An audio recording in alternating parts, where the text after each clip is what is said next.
পিছনে তুলে দেখা হয় ওখান থেকে এই বাচ্চাদের ঢুকতে যায় তোমরা আসো যায় বাচ্চারা আসো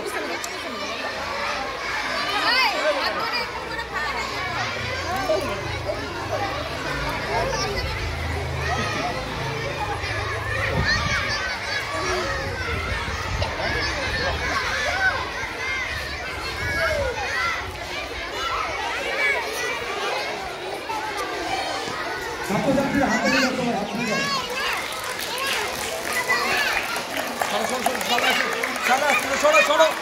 সরো সামনে আসছে সরো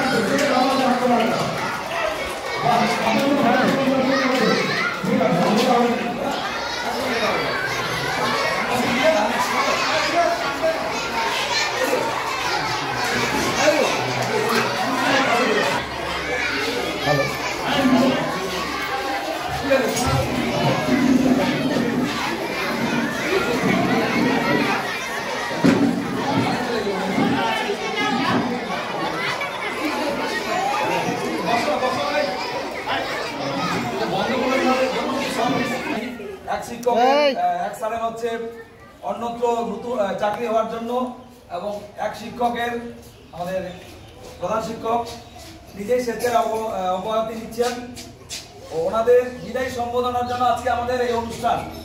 এই অনুষ্ঠানে প্রথমে আমি আমাদের পরিচালন কমিটি যারা আছেন রতন কাকু, আবুল মামা এবং হাফেজ মামা ওনাদের স্বাগত জানাচ্ছি। এছাড়াও যারা আসছেন আমাদের বিদায়ী শিক্ষক শিক্ষিকা তাদেরকেও এই অনুষ্ঠানে উপস্থিত থাকার জন্য বিদ্যালয়ের পক্ষ থেকে অনেক অনেক ধন্যবাদ। তো শুরুতেই আমি আমাদের বিদ্যালয়ের প্রধান শিক্ষিকা রাখি ম্যাডাম, আপনি এই অনুষ্ঠানটা সঞ্চালনা করছেন।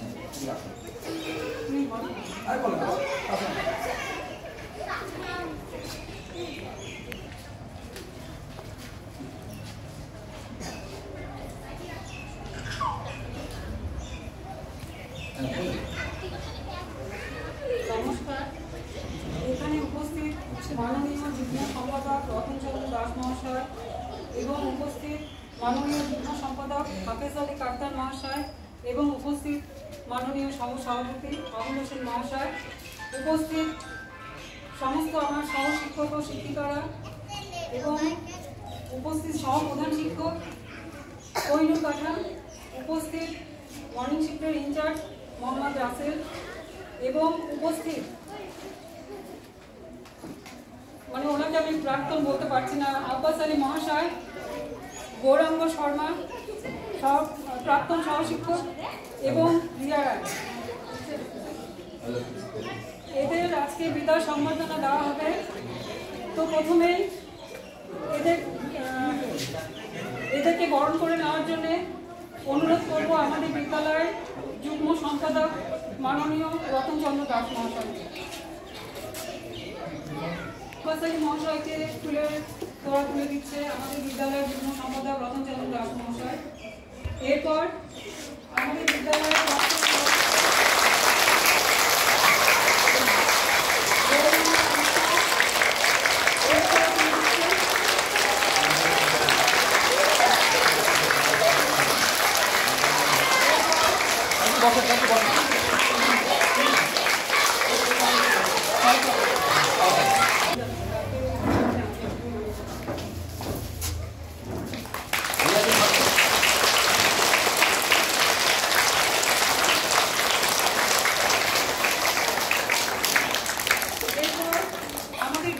সহসভাপতি আবুল হোসেন মহাশয়কে অনুরোধ করব সংক্ষিপ্ত বক্তব্য আসে আসে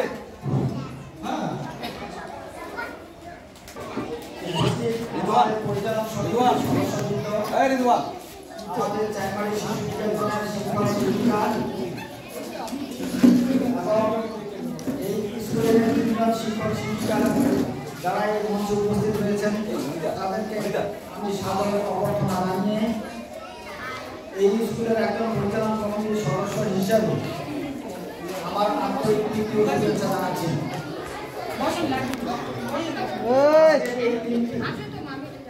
এই বিদায় সম্বর্ধনার সাথে যেমন এদের এই তিনজন শিক্ষক শিক্ষিকা স্মৃতিমধুর অনেক স্মৃতি আমাদেরকে চিরদিন আমাদের কাছে যেমন উজ্জীবিত হয়ে থাকবে, তেমনি আজকের এই দিনে তাদের যে বিদায় দেওয়াতে একটা বেদনার সৃষ্টি হচ্ছে।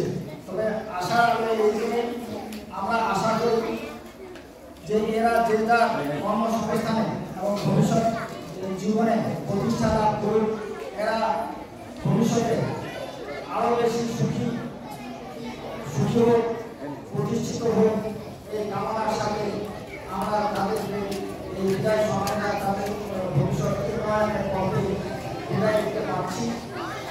এবং এই মহন্ত অনুষ্ঠানে তারা আমাদের কাছে এই মঞ্চে উপস্থিত হয়েছে এবং এতদিন এদের মেধা, অধ্যাবসায় এবং একাগ্রতার সাথে এই শিক্ষা প্রতিষ্ঠানকে এগিয়ে নিয়ে চলার পথে তাদের যা অবদান তা বলে গণনা করা যাবে না। আমি এই স্কুলের একজন মেম্বার হিসাবে তাদের কাছে আমি কৃতজ্ঞতার সাথে তাদের সেই কর্মজীবনের দক্ষতা স্মরণ করছি এবং এর প্রেক্ষিতে তাদের ভবিষ্যৎ উজ্জ্বল এবং সুখের হোক এই কামনা রেখে আমার এই সংক্ষিপ্ত বক্তব্য আমি এখানে শেষ করছি। নমস্কার।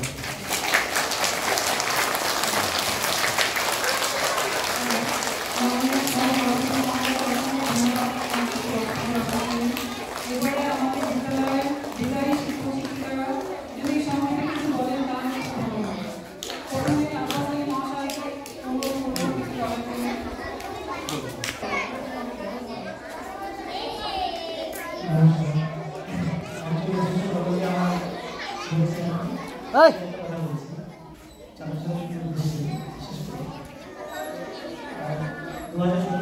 সেপ্টেম্বর মাসে স্কুলে আমি যোগদান করি প্রাথমিক বিভাগের একজন শিক্ষক হিসেবে। তারপর 3 বছর সেখানে পড়িয়েছিলাম। তারপরে প্রাথমিক বিভাগ থেকে বিভাগ বিভাগে আমি আসি এবং বিভাগ বিভাগে আমার প্রায় 3 বছরের মাঝে আমার পড়ানোর সময় খুব ভালো শিক্ষকতা করেছি। আমার যেটুকু জ্ঞান আছে সেটুকু আমি ছাত্রছাত্রীদের মাঝে দেওয়ার চেষ্টা করেছি। জানি না আমি কতটা সফল হয়েছি, তবে আশীর্বাদ করি তোমরা যেন জীবনে সফল হও, অনেক বড় মানুষের মতো মানুষ হও, এই বলে আমি আমার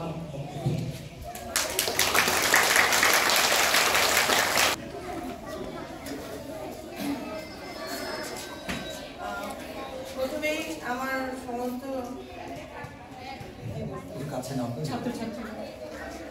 ছাত্রছাত্রীদের প্রথমে অনেক অনেক ভালোবাসা।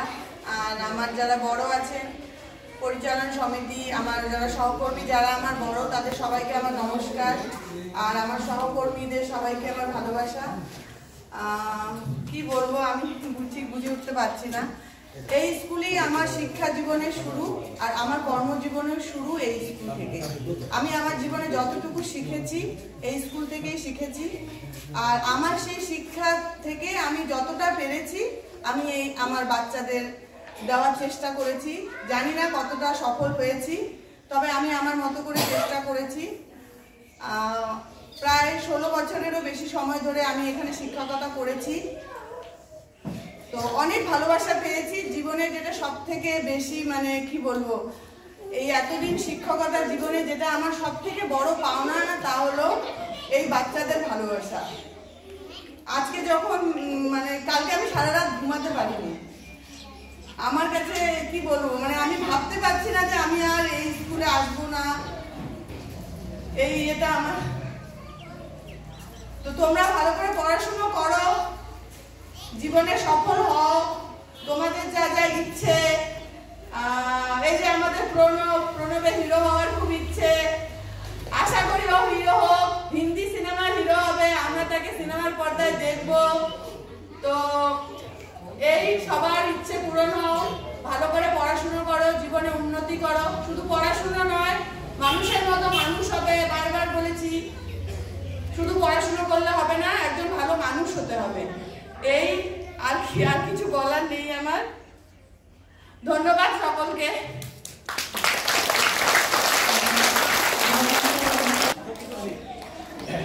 হ্যালো, নমস্কার। আমাদের পরিচালন কমিটি যারা সদস্য তাদেরকে আন্তরিক ধন্যবাদ। এই ধন্যবাদ আমাদের শিক্ষক শিক্ষিকা যারা মঞ্চে উপবিষ্ট আছেন এবং আমার প্রিয় ছাত্রছাত্রীবৃন্দ, তোমাদেরকে অন্তর থেকে আন্তরিক ভালোবাসা। আর আমার একটি বছর পুরোপুরি নিজেকে বলতে হয়তো বিদায় সবাইকে নিতে হবে, বিদায় সবাইকে নিতে হবে। আজকে আমি নিব, কালকে পরশু নিবে, সবাইকে নিতে হবে। তোমরা একটু বড় হবা, কোনো একটা শিক্ষা প্রতিষ্ঠানে যুক্ত হবা, কেউ সার্ভিস করবা, তোমাদেরকে বিদায় নিতে হবে। সেই বিদায় আমি নিয়েছি। তো তোমাদের মাঝে থেকে আমাকে চলে যেতে খুব খারাপ লেগেছে, কারণ 31 বছর শিক্ষকতা করার পরে আমার যে অনুভূতি, যে শৃঙ্খলা, যে বোধ শিখেছি, সেটা বলার মতো নেই। এর জন্য নিজেকে আমি গর্বিত। সেই জন্য গর্বিত স্কুল শিক্ষা প্রতিষ্ঠান আরো উন্নত থেকে উন্নততর হোক। তোমরা আগামী দিনে ভবিষ্যৎ, তোমাদের কাছে ছাত্র জীবনে তোমাদের ভবিষ্যৎ উজ্জ্বল, আরো কি করে উন্নত পথে যায়, তোমরা কি করে এগিয়ে যেতে পারো, আগামী দিনে যারা শিক্ষক শিক্ষিকা আছে তাদের কাছে শিখবে। সবচেয়ে বেশি শৃঙ্খলা বোধ।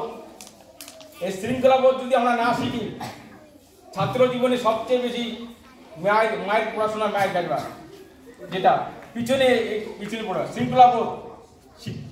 শিক্ষক শিক্ষিকা, বাড়ির অভিভাবক যারা আছে তাদের কথা শুনতে হবে। শিক্ষার মেরুদণ্ড হচ্ছে এটাই, তাদের কথা শুনতে হবে। কারণ তোমরা কিছু জানো না এখন, কি করে হলে আমরা আগামী দিনে সাফল্য পাবো। সেই সাফল্যের জন্য আমাদের চাবিকাঠি হচ্ছে আমাদের শিক্ষক শিক্ষিকারা। তাদের কথাগুলো মন দিয়ে শুনবা এবং নিত্য প্রয়োজনীয় যে কাজ, স্কুলে কাজ, পড়াশোনা তুমি কিভাবে করবা, তোমার কাছেই সবকিছু। আমি শিক্ষক হবো না, ডাক্তার হবো, ইঞ্জিনিয়ার হবো, কেউ পড়ে দিবে না। কেউ পড়ে দিবে? পড়ে দিবে না কেউ। নিজেকে মনের মধ্যে প্রতিষ্ঠিত করে আমি এই জায়গায় পৌঁছাবো। এরকম অনেক উদাহরণ আছে যারা মাধ্যমিক, উচ্চ মাধ্যমিক ফেল করো, খুব ভালো এসপি, ডিএসপি এবং ভালো ভালো জায়গায় পৌঁছেছি। তো আমি আশা করি আমাদের স্কুল থেকে এরকম অনেক বাচ্চা এগিয়ে আসুক। খুশি খবর একটাই, আরেকটা আমাদের স্কুলের ছাত্রী রিয়া কেন্দ্র, আমাদের স্কুলের ছাত্র, তো সিভিল ইঞ্জিনিয়ারিং চান্স পেয়েছে। তার বাবা ছিল বিশ্বমাতা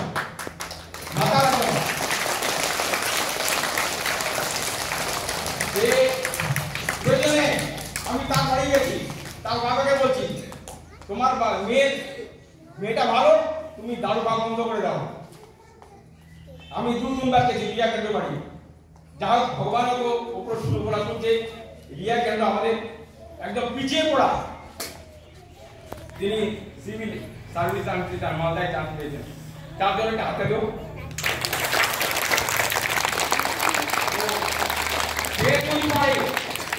সে যদি করে তোমরা পারবা কিনা, হাত তুলে বলে তো, পারবা কিনা? জোরে হাত তুলো। পারবা তো? হ্যাঁ, আমরা কিছু করে দেখাতে পারি কি? হ্যাঁ কিনা? জোরে বলো। ভেরি গুড, সবাইকে আপনাদের ধন্যবাদ। প্রথমে বলি আব্বাসদা সম্পর্কে। মানে আব্বাসদা 33 বছর এই শিক্ষকতা করে আছেন। জীবনের মূল্যবান সময় থেকে এখানে দিয়েছেন। ওনার মতো মেধাবী শিক্ষক, উনি প্রত্যেকটা বিষয়ে পারদর্শী। ওনার কাছে অনেক কিছু শিখেছি, জেনেছি, জানতে পেরেছি। ওনার কাছে কখনো ভয় পেয়েছি, মানে বলে ওনাকে আমি কখনো ওনাকে আমি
16 বছর ওর সাথে আমি একসাথে আসা যাওয়া করেছি। মাঝে হয়তো 2 বছর আমি ওর সাথে আমার বিচ্ছেদ হয়েছিল। ওর মা মারা যাওয়ার পর ও যখন দুপুরে চলে আসলো, আমি সকালে ছিলাম। কিন্তু এই যে এখন বছর ওর সাথে এসেছি, ওই জায়গাটা আমার মনে ফাঁকা হয়ে যাচ্ছে। আমি কি বলবো, আমি বলে বুঝতে পারছি না। আমার তো কষ্ট হচ্ছে, ভেতরে মনে হচ্ছে চারদিকটা আমার শূন্য হয়ে যাচ্ছে। এরকম ভালো বন্ধু জীবনে খুব কম পাওয়া যায়। আমার জীবন বন্ধুর সংখ্যা খুব কম। বলুন একজন ভালো বন্ধু 100 জন বন্ধুর সমান হয়, দিও আমার কাছে সেটাই ছিল। ওর সাথে সব কথা আমি শেয়ার করতাম। ভীষণ খারাপ লাগছে। এদের ছাত্রছাত্রীদের কাছে কতটা প্রিয়, কত 30 অক্টোবর যেদিন কালীপুরের রাজনীতি ছুটি হবে, সেদিন মানে আমি বেশি করে বুঝতে পারলাম। সেই গল্পটাই বলছি। তো 30 অক্টোবর দিনের সময় যখন আমরা টিচাররা সব টিচার্স নিয়ে বসেছি, তো হঠাৎ করে দেখছি ক্লাস 3 রিসেপশনের মেয়েরা ওই টিচার্স নিয়ে দরজার সামনে এসে দাঁড়িয়েছে। তো আমরা দেখছিলাম হয়তো মারামারি করেছে বা কারো জোর লেগেছে, সে নালিশ করতে এসেছে। কিন্তু একটু পরে মানে সেই ইয়েটা ভাঙলো। রিয়া যেখানে বসেছিল সেখানে জুনিয়রটা পার্টি নামে একটি ছাত্রী, ও গিয়ে ওর রিয়ার হাতটা না জড়িয়ে ধরলো। ওরা বলছে ম্যাম তুমি যাবে না। ওর একটা কথা তুমি যাবে না। দুজনের কান্নাকাটি শুরু করে দিল। হঠাৎ করে রিয়ার পা জড়িয়ে ধরে, মানে সে কি কান্না, মানে আমরা কেউ চোখে জল ধরে রাখতে পারি না, এত কান্নাকাটি করছিল। তারপরে থেকে শুরু হলো কান্নার রোল, মানে কান্নার আকাশ পড়ে আছে। প্রত্যেকটা ক্লাসে আমরা সামলাতে পারছি না। এই ক্লাস থেকে ওই ক্লাসে দৌড়াচ্ছি, ওই ক্লাস থেকে ওই ক্লাসে দৌড়াচ্ছি, মানে ওই পরের দুটো ক্লাস কান্নাকাটি করতে করতে ওই মানে সেই অবস্থা। তারপর রিয়া অবস্থা অনেকগুলো মানে পুরোনোতে হবে না, আমার মনে হয় সাংস্কৃতিক অনুষ্ঠানগুলোকে মানে ওর অবদান অনস্বীকার্য। আমি লাগানো ছিলাম সবুজ মাত্র। ওই মানে ওকে বলা হতো গানগুলো দেখানো হতো, ওর সিলেক্ট করে পারে, তবে আমি নিশ্চিত করতাম যে না এই গানটা ভালোই হবে। ওরা সিলেক্ট করে ড্রেস পরবে বাচ্চারা গানের সাথে, একটা নাচের সাথে প্রচুর মানে ইয়ে থাকে। ড্রেসটা ভালো না হলে কিন্তু ওই নাচের সাথে ফুটে ওঠে না। ঠিক তো এগুলো রিয়া ঠিক করতো। এই সাংস্কৃতিক অনুষ্ঠানগুলোতে একটা মানে জায়গা ফাঁকা থেকে যাবে। তো এই ভালোবাসা, এই ছাত্রছাত্রীদের এতটা ভালোবাসা, এগুলো তো পয়সা দিয়ে মানে মূল্য দিয়ে বিচার করা যায় না। এই ভালোবাসা অর্জন করে নিতে হয়। রিয়ার সেই ক্ষমতা ছিল। তো ওই যে বললাম, আমার তো মানে ভিতরটা কেমন করছে আমি বলে বোঝাতে পারছি না, ভীষণ খারাপ লাগছে। তবে প্রত্যেককেই বলবো যে বিদ্যালয়ের দরজা তোমাদের জন্য খোলা, সবসময় খোলা। স্কুলে যখন অনুষ্ঠানগুলো হবে আসবে, আর যখন মনে হবে বিদ্যালয়ে এসে আমাদের সাথে যোগাযোগ করলে ভালো লাগবে। রিয়া যখন এখানে আসবে তখন অবশ্যই দেখা করে যাবে। তো আমার আর কিছু বলার নেই, এই বলে আমি আমার বক্তব্য শেষ করছি। নমস্কার। এই সব